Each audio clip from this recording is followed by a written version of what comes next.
നമ്മളൊരു hot milk sponge കേക്കാണ് റെഡിയാക്കുന്നത്. നമ്മൾ പണ്ടൊക്കെ കണ്ടുവന്നിട്ടുള്ള ആ ഒരു ടേസ്റ്റുള്ള കേക്കാണ് കേട്ടോ. ശരിക്കും നമ്മുടെ നാട്ടിൽ ഇതുപോലെയൊക്കെ കിട്ടുന്ന തിരി കേക്ക് ഉണ്ടല്ലോ ബേക്കറിയിൽ, പൊതി കേക്ക് എന്നൊക്കെ പറയുന്നത്, അതിൻ്റെ ഒരു ടേസ്റ്റാണ് എനിക്കിത് കഴിച്ച സമയത്ത് തോന്നിയത്. അതുകൊണ്ടാണ് കേട്ടോ ഇതിങ്ങനെ പ്രസൻറ്റ് ചെയ്തിട്ടുള്ളത്. കറക്റ്റ് ആ ഒരു ടേസ്റ്റ് അല്ല, എന്നാലും ഒരു 80-90% ആ ഒരു ടേസ്റ്റിനാണ്. കുറച്ചെന്തോ വ്യത്യാസമേ ഉള്ളൂ, എന്നാലും ഏകദേശം അതേ ഒരു ടേസ്റ്റിൽ തന്നെ ഈ ഒരു കേക്ക് എങ്ങനെ ചെയ്യുന്നതെന്നുള്ളത് നോക്കാം. അപ്പോൾ നമ്മൾ ആദ്യം കേക്ക് ഉണ്ടാക്കാനായിട്ട് തുടങ്ങുമ്പം ഓവനാണെങ്കിലും അതുപോലെ തന്നെ ഇതുപോലെ ചെയ്യുകയാണെങ്കിലും ഒന്ന് പ്രീ ഹീറ്റ് ചെയ്യാനായിട്ട് വെക്കണം. അപ്പോൾ ആദ്യം അതങ്ങ് ചെയ്ത് വെക്കാം. ഗ്യാസ് സ്റ്റവിൽ വെച്ച് ചെയ്യുകയാണെങ്കിൽ ഇതുപോലെ വലിയൊരു പാൻ വെച്ച് ചൂടാക്കുക. ഒരു പാത്രം, അതായത് നോൺ സ്റ്റിക്ക് തന്നെ വേണമെന്നില്ല കേട്ടോ, അലുമിനിയത്തിൻ്റെ വലിയ പാത്രം ആയാലും മതി, അടച്ച് വയ്ക്കാൻ പാകത്തിനുള്ളത്. എന്നിട്ട് ഇതിലേക്ക് ഞാനൊരു 1.5 കപ്പ് ഉപ്പ് ഇട്ട് കൊടുത്തിട്ടുണ്ട്.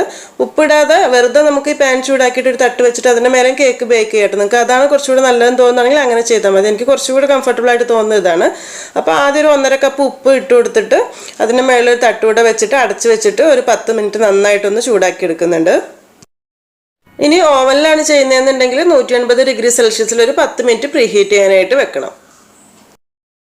ഇനി ഇതിലേക്കുള്ള മൈദ കാര്യങ്ങളൊക്കെ ഒന്ന് അരിച്ച് മാറ്റി വെക്കാം. ഞാനിവിടെ 1.5 കപ്പ് മൈദയാണ് എടുക്കുന്നത്. ഒരു കപ്പ് എന്ന് പറയുമ്പോൾ 250 ml കപ്പിൽ 1.5 കപ്പ് മൈദ. ഇതിലേക്ക് 1.5 ടീസ്പൂൺ ബേക്കിംഗ് പൗഡർ. ബേക്കിംഗ് പൗഡറൊക്കെ എടുക്കുമ്പോൾ ആ സ്പൂണിൽ കറക്റ്റ് അളവിൽ വേണം എടുക്കാനായിട്ട്, ഒരുപാട് കൂടി പോകരുത്. ഒരു 1/4 ടീസ്പൂൺ ബേക്കിംഗ് സോഡ, ഒരു നുള്ളു ഉപ്പ്, പിന്നെ ഇതിലേക്കൊരു 2 ടേബിൾ സ്പൂൺ കോൺഫ്ലോർ എടുക്കുന്നുണ്ട്. അതുപോലെ തന്നെ പാൽപ്പൊടി കയ്യിലുണ്ട് എന്നുണ്ടെങ്കിൽ ഒരു 1.5 ടേബിൾ സ്പൂൺ പാൽപ്പൊടി കൂടെ ഉണ്ടെങ്കിൽ കുറച്ചുകൂടി നന്നായിരിക്കും കേട്ടോ. ഇല്ലെങ്കിൽ കുഴപ്പമൊന്നുമില്ല, പാൽപ്പൊടി ഒഴിവാക്കുക. അപ്പോൾ ഇത്രയും കാര്യങ്ങൾ ഒന്നിച്ച് നന്നായിട്ടൊന്ന് അരിച്ചിട്ട് ഒരു സൈഡിലേക്ക് മാറ്റി വെക്കണം. നന്നായിട്ടൊന്ന് മിക്സ് ചെയ്തെടുത്ത് വെക്കാം. എല്ലാം കൂടെ ഒന്നുകൂടെ നന്നായിട്ടൊന്ന് മിക്സ് ചെയ്തതിന് ശേഷം ഒരു സൈഡിലേക്ക് മാറ്റി വെക്കാം. ഈ ഒരു കേക്കിലേക്ക് നമുക്ക് 2 മുട്ടയാണ് വേണ്ടത്. ഞാനിപ്പോൾ ഒരു 3 മുട്ട എടുത്തിട്ടുണ്ട്. ശരിക്കും അത്രയ്ക്ക് വേണ്ട കേട്ടോ. ഞാൻ എടുത്ത മുട്ട 2 വളരെ ചെറുതായതുകൊണ്ട് ഒന്നുകൂടെ എക്സ്ട്രാ എടുത്തതായിരുന്നു. അത് കുറച്ച് വലുതായി പോയിട്ടുണ്ട്. ശരിക്കും നമുക്ക് ഈ ഒരു ഹോട്ട് സ്പഞ്ച് കേക്ക് റെഡിയാക്കുമ്പോൾ അതിൻ്റെ ആ ഒരു കറക്റ്റ് ടെക്സ്ചർ കിട്ടാൻ വേണ്ടിയിട്ട് മീഡിയം സൈസുള്ള ഒരു 2 മുട്ട മതി. മുട്ട ബീറ്റ് ചെയ്യുന്ന ഈ സമയത്ത് തന്നെ ഇതിലേക്കുള്ള പഞ്ചസാര കൂടെ ചേർത്തിട്ട് വേണമെന്ന് ബീറ്റാക്കി എടുക്കാനായിട്ട്. അപ്പോൾ ഇതിലേക്ക് 1 കപ്പ് പഞ്ചസാരയാണ് എടുക്കുന്നത്. പൊടിച്ച പഞ്ചസാര അല്ല കേട്ടോ, പൊടിക്കാത്ത പഞ്ചസാര അങ്ങനെ തന്നെയാണ് എടുക്കുന്നത്. അത് കുറച്ചായിട്ട് ചേർത്തിട്ട് നന്നായിട്ടൊന്ന് ബീറ്റ് ചെയ്തെടുക്കണം. പഞ്ചസാരൻ്റെ കുറച്ച് തരികൾ ഉണ്ടായാലും കുഴപ്പമൊന്നുമില്ല, ഇടയ്ക്ക് അത് ഉള്ളത് ഈ ഒരു കേക്കിന് നല്ലത് തന്നെയാണ്. അപ്പോൾ ഇതെല്ലാം കൂടെ ചേർത്തിട്ട് നന്നായിട്ട് മിക്സ് ചെയ്തിട്ട് ഏകദേശം മുട്ട ഒരു ഡബിൾ സൈസ് ആവുന്നത് വരെ നന്നായിട്ടങ്ങ് ബീറ്റ് ചെയ്തെടുക്കാം. ഈ മുട്ട ബീറ്റ് ചെയ്ത് റെഡിയാവുന്ന സമയം കൊണ്ട് തന്നെ നമുക്ക് വേറൊരു കാര്യം കൂടി ചെയ്യാനുണ്ട്. അപ്പം ഇതൊരു സൈഡിൽ ഇങ്ങനെ ചെയ്തുകൊണ്ടിരിക്കുന്ന സമയത്ത് ഗ്യാസ് കത്തിച്ചിട്ട് അതിലേക്ക് വേറൊരു കാര്യം ചെയ്യാനുണ്ട്. അപ്പോൾ അതിനായിട്ടൊരു പാൻ വെച്ചിട്ടുണ്ട്. ഇതിലേക്കൊരു 1/4 കപ്പ് ഫ്രഷ് മിൽക്ക് ഒഴിച്ചു കൊടുക്കുക. ഇപ്പോൾ ഗ്യാസ് കത്തിച്ചിട്ടൊന്നുമില്ല കേട്ടോ. ഇതിലേക്കൊരു 1/4 കപ്പ് തിളപ്പിക്കുകയും ചെയ്യാത്ത സാധാരണ ഫ്രഷ് മിൽക്ക്, റൂം ടെമ്പറേച്ചറിലുള്ളതായിരിക്കണം എടുക്കാനായിട്ട്. അതുപോലെ തന്നെ ഇതിലേക്കൊരു 1/4 കപ്പ് ബട്ടർ, അത് റൂം ടെമ്പറേച്ചറിലുള്ളതാണ് എടുത്തിട്ടുള്ളത്. 1/4 കപ്പ് എന്ന് പറയുമ്പോൾ ഒരു 55 ഗ്രാം ഉണ്ടാവും. 100 ഗ്രാമിൻ്റെ പാക്കറ്റ് വാങ്ങിക്കഴിഞ്ഞാൽ ഒരു പകുതിയും അതിലൊരു ഇത്തിരി കൂടെ കൂടുതൽ എടുത്താൽ മതി. അതിൻ്റെ കൂടെ തന്നെ ഇതിലേക്കൊരു 1 അല്ലെങ്കിൽ 1.5 ടേബിൾ സ്പൂൺ നല്ല നെയ്യും ചേർത്ത് കൊടുക്കുക. നെയ്യിൻ്റെ ടേസ്റ്റ് കൂടി ഉണ്ടെങ്കിൽ കുറച്ചുകൂടെ നല്ലതാണ് കേട്ടോ. അപ്പോൾ നിങ്ങൾക്ക് ബട്ടർ കുറച്ചിട്ട് നെയ്യ് അതിൽ കൂടുതൽ വേണമെന്നുണ്ടെങ്കിൽ രണ്ടും മിക്സ് ചെയ്ത് ചേർത്താലും മതി. ഇനി ഇത് ഗ്യാസ് ഓൺ ചെയ്തിട്ട് ഒരു മീഡിയം ഫ്ലെയിമിൽ ഇട്ടിട്ട് ഒന്നങ്ങ് മിക്സ് ചെയ്തെടുക്കുക. അതായത് ബട്ടർ നന്നായിട്ടൊന്ന് മെൽറ്റായി കിട്ടിയാൽ മതി. ബട്ടറും നെയ്യും പാലും കൂടെ ഒന്ന് മിക്സായി കിട്ടണം. ഒരുപാട് തിളയ്ക്കേണ്ട ആവശ്യമില്ല. മൊത്തത്തിൽ നന്നായിട്ടൊന്ന് മിക്സായി ചെറുതായി ബബിൾസ് ഇങ്ങനെ വരാൻ തുടങ്ങുന്ന സമയത്ത് ഗ്യാസ് ഓഫ് ചെയ്ത് വെക്കാം കേട്ടോ. തിളപ്പിക്കേണ്ട ആവശ്യമില്ല, നന്നായിട്ട് നല്ലോണം ചൂടായി കിട്ടിയാൽ മതി. ഇനി ഇത് നമ്മൾ ആ മുട്ടയുടെ മിക്സിലേക്ക് ചേർക്കുകയാണ് ചെയ്യുന്നത്. ഇപ്പോൾ നമ്മുടെ മുട്ടയും പഞ്ചസാരയും കൂടെ നന്നായിട്ട് തന്നെ മിക്സ് ചെയ്തെടുത്തിട്ടുണ്ട് കേട്ടോ. അത്യാവശ്യം നന്നായിട്ട് തന്നെ പതഞ്ഞ് വന്നിട്ടുണ്ട്. ഈ സമയത്താണ് നമ്മളിപ്പോൾ റെഡിയാക്കി വെച്ചിട്ടുള്ള ആ ഒരു പാല് ബട്ടറിൻ്റെ കൂട്ടുകൂടെ ഇതിലേക്ക് ഒഴിച്ചു കൊടുക്കുകയാണ് ചെയ്യുന്നത്. ആ ഒരു ചൂടോട് കൂടി തന്നെ ഇതിലേക്ക് ഒഴിച്ചു കൊടുക്കുക. ഒഴിച്ചു കൊടുക്കുന്ന സമയത്ത് ബീറ്റർ കൊണ്ട് ചെറുതായിട്ടൊന്ന് ബീറ്റ് ചെയ്യുകയും ചെയ്യുക. ഹൈ സ്പീഡിലല്ല, ഏറ്റവും ചെറിയ സ്പീഡിലിട്ടിട്ട് കുറച്ച് ഒഴിച്ചു കൊടുക്കുക. അന്ന് നന്നായിട്ടൊന്നങ്ങ് ബീറ്റ് ചെയ്ത് മിക്സ് ആക്കി എടുക്കുക. മൊത്തത്തിൽ ഇത്രയും നേരം നമ്മൾ മുട്ട പതപ്പിച്ചുകൊണ്ടിരുന്നത് ശരിക്കും ഹൈ സ്പീഡിൽ ഇട്ടിട്ടായിരുന്നു. സ്പീഡൊന്ന് കുറച്ച് വെച്ചിട്ട് മൊത്തം ഇതിലേക്ക് അങ്ങ് ഒഴിച്ചു കൊടുക്കുക. ഈ സമയത്ത് ഇതിലേക്കൊരു 2 ടീസ്പൂൺ വാനില എസൻസ് കൂടെ ചേർക്കുന്നുണ്ട്. വാനില എസൻസ് നിങ്ങൾക്ക് വേണമെന്നുണ്ടെങ്കിൽ ആ മുട്ട ബീറ്റ് ചെയ്യുന്ന സമയത്ത് തന്നെ ചേർക്കുക കേട്ടോ. അപ്പോൾ ആ മുട്ടയുടെ മണമൊക്കെ അങ്ങ് പോയി കിട്ടും. ഇനി ഇതിലേക്ക് നമ്മൾ ആദ്യം റെഡിയാക്കി വെച്ചിട്ടുള്ള മൈദ, ബേക്കിംഗ് പൗഡർ കാര്യങ്ങളൊക്കെ ഉണ്ടല്ലോ, അത് കുറച്ചായിട്ട് ഇട്ടിട്ട് നന്നായിട്ടൊന്ന് അങ്ങ് മിക്സ് ചെയ്തെടുക്കുക. ഞാനിപ്പോൾ ഇവിടെ ആദ്യം ഒരു സ്പാച്ചിൽ വെച്ചിട്ട് അങ്ങ് മിക്സ് ചെയ്തെടുക്കുകയാണ് ചെയ്യുന്നത്. ഇതുപോലെ നമ്മൾ സാധാരണ സ്പഞ്ച് കേക്കിന് ചെയ്യുന്ന പോലെ സ്പാച്ചിൽ വെച്ച് മിക്സ് ചെയ്യണം നിർബന്ധമൊന്നുമില്ല. വേണമെന്നുണ്ടെങ്കിൽ നമ്മുടെ ബീറ്റർ വെച്ചിട്ടൊന്ന് ചെറിയ സ്പീഡിലിട്ടൊന്ന് മിക്സ് ചെയ്തെടുത്താലും മതി. നമ്മൾ സ്പോഞ്ച് കേക്കിന് അങ്ങനെ മിക്സ് ചെയ്യില്ല, പക്ഷെ ഇതിന് വലിയ കുഴപ്പമില്ല. അതല്ലാന്നുണ്ടെങ്കിൽ ഇതുപോലത്തെ ഒരു ഹാൻഡ് വിസ്ക് വെച്ചിട്ട് ചെറുതായിട്ടൊന്ന് മിക്സ് ചെയ്തെടുത്താലും മതിയാവും. പിന്നെ ഈ ഒരു ബാറ്ററി എന്ന് പറയുന്നത് നമ്മുടെ സാധാരണ സ്പോഞ്ച് കേക്ക് ഉണ്ടാക്കുന്ന അത്രയ്ക്കൊരു ലൂസ് ആയിരിക്കില്ല, കുറച്ചുകൂടെ ഒരു കട്ടി ഉണ്ടാവും. അപ്പോൾ നമ്മളിവിടെ 3 മുട്ട എടുത്തുകൊണ്ട് ഇത്ര ലൂസ് ഉള്ളത്, 2 മുട്ടയാണെങ്കിൽ കുറച്ചുകൂടെ ഒരു കട്ടിയിലായിരിക്കും കേട്ടോ വരിക. ഇനിയിപ്പോൾ ഇത് വേഗം തന്നെ നമുക്ക് കേക്ക് ടിന്നിലേക്ക് ഒഴിച്ചു കൊടുക്കാം. ഞാനിപ്പോൾ ഇവിടെ ഈ ഒരു ഷേപ്പിലുള്ള ടിന്നാണ് എടുത്തിട്ടുള്ളത്, ഏത് ഷേപ്പിലുള്ളത് എടുക്കാം കേട്ടോ. അതിൽ കുറച്ചൊരു ഓയിൽ ബ്രഷ് ചെയ്തിട്ട് ബട്ടർ പേപ്പർ ഒന്ന് സൈഡിൽ കൊടുത്തിട്ടുണ്ട്, ഉണ്ടെങ്കിൽ അങ്ങനെ കൊടുക്കുകയാണെങ്കിൽ നന്നായിരിക്കും. ഇനി ഇത് നന്നായിട്ടൊന്ന് ടാപ്പ് ചെയ്യണം, അല്ലെങ്കിൽ എയർ ബബിൾസ് ഒക്കെ ഉള്ളിൽ കുടുങ്ങാനുള്ള ചാൻസ് കൂടുതലാണ്. എന്നിട്ട് നമ്മളിത് ആദ്യം ചൂടാക്കി വെച്ചിട്ടുള്ള ആ ഉപ്പ് ഇട്ട പാത്രം ഉണ്ടല്ലോ അതിൻ്റെ മുകളിലേക്ക് കൈയൊന്നും പൊള്ളാതെ നന്നായിട്ട് അങ്ങ് ഇറക്കി വെച്ച് കൊടുക്കുക. ഇനി ഇത് അടച്ച് വെച്ചിട്ട് മീഡിയം ഫ്ലെയിമിൽ ആദ്യം ഒരു 2 മിനിറ്റ് വെച്ച് കൊടുക്കുക. അത് കഴിഞ്ഞിട്ട് ലോ ഫ്ലെയിമിൽ വെച്ചിട്ട് ഏകദേശം ഒരു 45 to 50 മിനിറ്റിൻ്റെ ഉള്ളിൽ നോക്കാം നമുക്ക് എത്ര വേണമെന്നുള്ളത്. അപ്പോൾ അത് ബേക്കാവുന്ന ആ ഒരു സമയം കൊണ്ട് തന്നെ ഓവനിൽ ചെയ്യുന്നതും കൂടെ ഞാനൊന്ന് കാണിക്കുന്നുണ്ട് കേട്ടോ. അപ്പോൾ അതിനായിട്ട് നമ്മളിവിടെ ആദ്യം ഉണ്ടാക്കിയിട്ടുള്ള സെയിം ബാറ്റർ ഉണ്ടല്ലോ അത് തന്നെയാണ് ഞാൻ ഉണ്ടാക്കിയിട്ടുള്ളത്. അപ്പോൾ അതിപ്പോൾ രണ്ടാമത് കാണിക്കേണ്ട ആവശ്യമില്ലല്ലോ.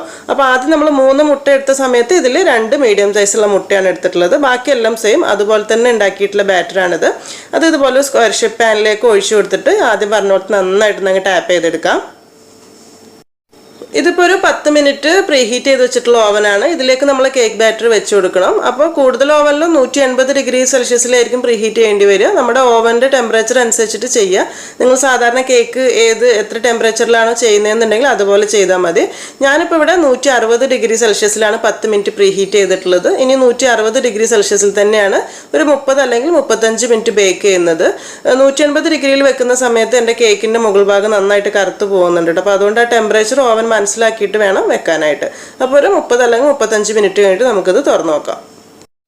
ആദ്യം നമ്മൾ സ്റ്റവിൽ വെച്ചിട്ടുള്ള കേക്ക് അത്യാവശ്യം നന്നായിട്ട് പൊങ്ങി വന്നിട്ടുണ്ട് കേട്ടോ. ഇപ്പോൾ ഏകദേശം ഒരു 50 മിനിറ്റ് കഴിഞ്ഞിട്ടുണ്ട്. 45 to 50 ഒരു അത്യാവശ്യം നന്നായിട്ട് പൊങ്ങി വന്നു കഴിഞ്ഞാൽ ഒന്ന് ഇതുപോലെ തുറന്ന് നോക്കിയിട്ട് ഒരു സ്ക്വയറോ കത്തി എന്തെങ്കിലും വെച്ച് കുത്തി നോക്കുക. കറക്റ്റ് സെൻറ്ററിൽ തന്നെ കുത്തി വെക്കണം. അപ്പോൾ ആ സമയത്ത് ഇതിൽ മാവൊന്നും ഒട്ടി പിടിക്കുന്നില്ല എന്നുണ്ടെങ്കിൽ കറക്റ്റ് ബേക്ക് ആയിട്ടുണ്ടാവും. അല്ലാന്നുണ്ടെങ്കിൽ കുറച്ച് സമയം കൂടെ വെക്കണം, കാരണം ഓരോരുത്തരുടെയും ഗ്യാസിൻ്റെ ചൂടൊക്കെ അനുസരിച്ച് ചിലപ്പോൾ സമയത്തിൽ ഇത്തിരി വ്യത്യാസം വരും. ഇതിപ്പോൾ നോക്കുന്ന സമയത്ത് മുകൾ ഭാഗം നല്ല വൈറ്റ് കളറിൽ തന്നെ ആയിരിക്കും, കറക്റ്റ് നല്ലൊരു ബ്രൗൺ കളർ വന്നിട്ടുണ്ടാവില്ല. ഓവനിൽ വെക്കുകയാണെങ്കിൽ നല്ല മുകളും നല്ല ബ്രൗൺ കളർ ആയിട്ടുണ്ടാവും. പക്ഷെ ഇതിപ്പോൾ തൊട്ട് വെക്കുന്ന സമയത്ത് ബേക്ക് ആവാത്ത പ്രശ്നമൊന്നുമില്ല കേട്ടോ, കറക്റ്റായിട്ട് ബേക്ക് ആയിട്ടുണ്ട്. പക്ഷെ അത് സ്റ്റവ് ടോപ്പിലാണല്ലോ, അപ്പോൾ മുകളിൽ നിന്ന് ചൂട് വരാത്തതുകൊണ്ട് തന്നെ മുകളിൽ അത്രയ്ക്ക് അങ്ങ് ബ്രൗൺ കളർ കിട്ടില്ല. ഇപ്പം നമ്മളിത് പുറത്തേക്ക് എടുത്തിട്ടുണ്ട്. ഇതാ പാനിൽ നിന്ന് മാറ്റാം. ശരിക്കും ബട്ടർ പേപ്പർ വെച്ചുകൊണ്ട് തന്നെ എളുപ്പത്തിൽ എടുക്കാനായിട്ട് പറ്റും. ഇനിയിപ്പോൾ ഇതൊരു ചൂടാറാൻ വേണ്ടിയിട്ട് ഒരു വയർ റാക്കിലേക്ക് വെച്ച് കൊടുക്കാം. സൈഡിലൊക്കെ വെച്ചിട്ടുണ്ടായിരുന്ന ബട്ടർ പേപ്പറൊക്കെ അങ്ങ് മാറ്റി കൊടുക്കാം. അതുപോലെ തന്നെ ഇതിൻ്റെ അടിഭാഗത്ത് വെച്ചിട്ടുണ്ടായിരുന്ന ആ ഒരു ബട്ടർ പേപ്പറും കൂടെ അങ്ങ് മാറ്റിക്കളയാം. ബട്ടർ പേപ്പർ വെക്കുകയാണെങ്കിൽ ഇങ്ങനെ അടിയിൽ പിടിക്കുന്ന വലിയൊരു പ്രശ്നമൊന്നും ഇല്ലാതെ കിട്ടും, അല്ലെങ്കിൽ പിടിക്കൊന്നുമില്ല. ബട്ടർ പേപ്പർ ഉണ്ടെങ്കിൽ നല്ലത് അത്രയേ ഉള്ളൂ കേട്ടോ. അപ്പോൾ ഇത് നന്നായിട്ടൊന്ന് ചൂടാറാൻ വേണ്ടിയിട്ട് മാറ്റി വെക്കാം. ഇപ്പോൾ നമ്മൾ ഓവനിൽ വെച്ചിട്ടുള്ള കേക്കും അത്യാവശ്യം നന്നായിട്ട് ബേക്കായി വന്നിട്ടുണ്ട്. 35 മിനിറ്റാണ് ഞാൻ കൊടുത്തിട്ടുണ്ടായിരുന്നത്. നോക്കുന്ന സമയത്ത് അത്യാവശ്യം നന്നായിട്ട് തന്നെ ബേക്കായി വന്നിട്ടുണ്ട് കേട്ടോ. അപ്പോൾ നിങ്ങളിങ്ങനെ പുറത്തെടുത്തിട്ട് ജസ്റ്റ് ഒരു സ്ക്വയർ വെച്ചിട്ട് അവിടെ കുത്തി വെക്കുന്ന സമയത്ത് അതിൻ്റെ കറക്റ്റ് നടുഭാഗത്ത് തന്നെ കുത്തി വെക്കുക, എന്നാലേ നന്നായിട്ട് വെന്തിട്ടുണ്ടോ എന്നുള്ള അറിയുള്ളൂ. അങ്ങനെ ബേക്ക് ആവാത്ത പ്രശ്നം ഉണ്ട് എന്നുണ്ടെങ്കിൽ ഒരു 5 മിനിറ്റ് കൂടെ വെച്ചിട്ട് കറക്റ്റ് ഒന്ന് ബേക്ക് ആക്കി എടുക്കണം. ചിലപ്പോൾ ഓരോ ഓവനിലും ടൈമിൽ ഇത്തിരി വ്യത്യാസം വരാം. ഇപ്പോൾ ഇത് കാണുന്ന സമയത്ത് തന്നെ മനസ്സിലാവുന്നില്ല, നമ്മൾ ഓവനിൽ വെച്ചതിൻ്റെ മുകൾ ഭാഗം കുറച്ച് നല്ലൊരു ബ്രൗൺ കളറൊക്കെ വന്നിട്ടുണ്ട്. സ്റ്റവ് ടോപ്പിൽ വെച്ചത് അത്രയ്ക്കൊരു ബ്രൗൺ കളറൊന്നും വന്നിട്ടില്ല, മുകളിൽ കുറച്ച് വൈറ്റ് ആയിട്ടുള്ളത്. അത് നമുക്ക് ഇത്രയേ ഉള്ളൂ. സംഭവം എന്താണെന്ന് വെച്ചാൽ ഓവനിൽ മുകളിൽ നിന്നും ചൂട് വരുന്നുണ്ടല്ലോ, അപ്പോൾ ആ കറക്റ്റ് ഒരു ടെക്സ്ചർ കിട്ടും. പക്ഷെ നമ്മളിപ്പോൾ സ്റ്റവിൽ വെക്കുന്ന സമയത്ത് ആ മുകളിൽ നിന്ന് ചൂടില്ലല്ലോ, അത്രയേ ഉള്ളൂ. അപ്പം ഈ ഒരു കേക്കും കൂടെ നമുക്ക് ചൂടാറാനായിട്ട് മാറ്റി വെക്കാം. ആ സൈഡിലുള്ള ബട്ടർ പേപ്പറൊക്കെ അങ്ങ് മാറ്റിക്കളയാം. ശരിക്കും എപ്പോഴും നമ്മൾ കേക്ക് നന്നായിട്ട് ചൂടാറിയതിന് ശേഷം മാത്രമാണ് കട്ട് ചെയ്ത് കഴിക്കാനായിട്ട് പാടുള്ളൂ. എല്ലാ കേക്കും അങ്ങനെ തന്നെ, പ്രത്യേകിച്ച് ഈ ഒരു കേക്ക് കേട്ടോ. ഇതുപോലെയാണ് ഞാനിത് മുറിച്ചെടുക്കുന്നത്. നടുവിലൂടെ അങ്ങ് മുറിച്ചിട്ട് പിന്നെ ഇതുപോലെ ചെറിയ ചെറിയ പീസാക്കിയിട്ട് മുറിച്ചെടുക്കുകയാണ് ചെയ്യുന്നത്. ഞാനിവിടെ എടുത്തിട്ടുണ്ടായിരുന്ന എൻ്റെ കേക്ക് ടിന് കുറച്ച് ചെറുതായതുകൊണ്ട് തന്നെ മുകളിലേക്ക് ഇങ്ങനെ ബാറ്ററി കുറച്ച് പൊങ്ങി വന്നിട്ടുണ്ടായിരുന്നല്ലോ, അതുകൊണ്ട് തന്നെ കറക്റ്റ് നല്ലൊരു റെക്റ്റാങ്കിൾ ഷേപ്പിലുള്ള ആ ഒരു കേക്കായിട്ട് കിട്ടിയിട്ടില്ല. വേണമെന്നുണ്ടെങ്കിൽ ഒരു ഭംഗിക്ക് ഇതിൻ്റെ മുകൾ ഭാഗം ചെറുതായിട്ടൊന്ന് കട്ട് ചെയ്യാട്ടോ. ഞാൻ കവറിൽ ഒന്ന് പൊതിഞ്ഞെടുക്കുന്നുണ്ട് കുറച്ച് കഴിഞ്ഞിട്ട്, അപ്പോൾ ഒരു ഇത്തിരി അങ്ങ് കട്ട് ചെയ്ത് കളയും, ആ ഒരു ഭംഗിക്ക് വേണ്ടിയിട്ട് മാത്രം. ഇനി നമ്മൾ ഓവനില്ലാതെ ഉണ്ടാക്കിയിട്ടുള്ള കേക്ക് ഒന്ന് മുറിച്ച് നോക്കാം കേട്ടോ. ശരിക്കും എൻ്റെ ഒരു കേക്കിന് ആ ഒരു ഷേപ്പ് ആയതുകൊണ്ട് തന്നെ കുറച്ച് ബാറ്റർ ഉണ്ടായതുകൊണ്ട് മുകളിലേക്ക് ഇങ്ങനെ പൊങ്ങി വന്നതുകൊണ്ട് ആ ഷേപ്പ് ഇത്തിരി പോയിട്ടുണ്ട്. അപ്പോൾ അതിൻ്റെ മുകൾ ഭാഗം ഒരു ഇത്തിരിയും കട്ട് ചെയ്ത് കളഞ്ഞിട്ടുണ്ട് കേട്ടോ. കുറച്ചൊരു സ്ക്വയർ ഷേപ്പിൽ കിട്ടാൻ വേണ്ടി അങ്ങനെ ചെയ്യണം നിർബന്ധമൊന്നുമില്ല, ഞാനൊരു ഭംഗിക്ക് വേണ്ടിയിട്ട് ചെയ്തു എന്നേ ഉള്ളൂ. ഓവനില്ലാതെ ഉണ്ടാക്കിയിട്ടുള്ള ഈ കേക്കും കഴിക്കാനായിട്ട് നല്ല ടേസ്റ്റാണ്. പിന്നെ ഒരു പിടി ടേസ്റ്റ് കൂടുതൽ ഓവനിൽ ഉണ്ടാക്കിയതാണെന്ന് തോന്നുന്നു കേട്ടോ. ഇതിപ്പോൾ നമ്മൾ ഇവിടെയൊക്കെ ടീ കേക്ക് എന്ന് പറഞ്ഞ ചെറിയ കടകളിൽ നിന്നൊക്കെ വാങ്ങിക്കുന്ന കേക്കാണ് കേട്ടോ. ശരിക്കും ഞാൻ ഇതിൻ്റെ ഒരു പൊതി ഈ ഒരു കവർ കിട്ടാൻ വേണ്ടിയിട്ട് വാങ്ങിച്ചിട്ടുള്ളതായിരുന്നു ഈ കേക്ക് എന്ന് പറയുന്നത്. ശരിക്കും നാട്ടിൽ നമ്മൾ വാങ്ങിക്കുന്ന ടീ കേക്കിൻ്റെ അത്രയ്ക്ക് ടേസ്റ്റ് ഒന്നുമില്ല ഇവിടുത്തെ ഒരു കേക്ക് എന്ന് പറയുന്നത്. പിന്നെ കുറച്ചൊരു യെല്ലോ കളർ ഉണ്ട്, അവർ കളർ ചേർക്കുന്നതായിരിക്കാം. ടേസ്റ്റ് ഉണ്ട്, കുഴപ്പമില്ല. പക്ഷെ നമ്മുടെ നാട്ടിലത്തെ കേക്കിൻ്റെ അത്രയ്ക്ക് ടേസ്റ്റില്ല, കുറച്ചൊരു കളറൊക്കെ മാറിയിട്ടുണ്ട്. അപ്പോൾ ഞാനിപ്പോൾ ആ ഒരു കവർ ഒന്ന് ജസ്റ്റ് എടുക്കാൻ വേണ്ടിയിട്ട് നിങ്ങൾ കാണിച്ചു എന്നേ ഉള്ളൂ കേട്ടോ. അപ്പോൾ പുറത്തുനിന്ന് വാങ്ങിയിട്ടുള്ള ആ ഒരു കേക്ക് അങ്ങ് മാറ്റി വെച്ചിട്ട് അതിൻ്റെ കവർ ഞാൻ എടുത്തിട്ടുണ്ട്. നമ്മൾ കട്ട് ചെയ്ത് വെച്ചിട്ടുള്ള നമ്മളെ കേക്ക് ഒന്ന് കവർ ചെയ്തെടുക്കാനാണ്, ആ ഒരു ലുക്ക് കിട്ടിക്കോട്ടെ എന്ന് വിചാരിച്ചിട്ടാണ് കേട്ടോ. കറക്റ്റ് അങ്ങ് വെച്ചിട്ട് അങ്ങ് തിരിച്ച് നമ്മൾ തിരിക്കേക്ക് ആക്കി എടുക്കുകയാണ് ചെയ്യുന്നത്. ബട്ടർ പേപ്പറിൽ വേണമെന്നുണ്ടെങ്കിൽ ഒന്ന് തിരിച്ചെടുക്കുക, ഇങ്ങനെയൊന്നും നിർബന്ധമല്ല, നമുക്ക് മുറിച്ചങ്ങ് കഴിച്ചാൽ മതി, കുഴപ്പമൊന്നുമില്ല. ഇങ്ങനെയൊക്കെ ആക്കിയിട്ട് ഇപ്പോൾ നമ്മൾ കുട്ടികൾക്കോ അല്ലെങ്കിൽ വേറെ ആർക്കെങ്കിലുമൊക്കെ കൊടുക്കുകയാണെങ്കിൽ പെട്ടെന്ന് അവർക്ക് ഇത് പുറത്തുനിന്ന് കിട്ടി അതേപോലത്തെ ഒരു കേക്കിൻ്റെ ടേസ്റ്റ് കിട്ടും. ചെറിയൊരു വീട്ടിലുണ്ടാക്കിയ ടേസ്റ്റ് ഉണ്ടാവും, എന്നാലും കുഴപ്പമില്ല. പ്രതീക്ഷിക്കാത്ത ഇങ്ങനെ കിട്ടുന്ന സമയത്ത് നല്ലൊരു വെറൈറ്റി ആയിട്ട് തോന്നും ശരിക്കും പറഞ്ഞാൽ. അപ്പോൾ ഞാൻ പലപ്പോഴായിട്ട് കുറച്ച് കേക്കുകൾ വാങ്ങിയിട്ടുണ്ടായിരുന്നു ഇങ്ങനെ. അപ്പോൾ അതിൻ്റെയൊക്കെ കവർ സൂക്ഷിച്ച് വെച്ചിട്ടുണ്ടായിരുന്നു. അപ്പോൾ അതിൽ ഇതുപോലെ മൊത്തത്തിലുള്ള കുറച്ച് കേക്കും ഞാൻ ഇതുപോലെ തന്നെ മടക്കി എടുത്തിട്ടുണ്ട് കേട്ടോ, ജസ്റ്റ് ഒന്ന് തിരിച്ചെടുത്തിട്ടുണ്ട്.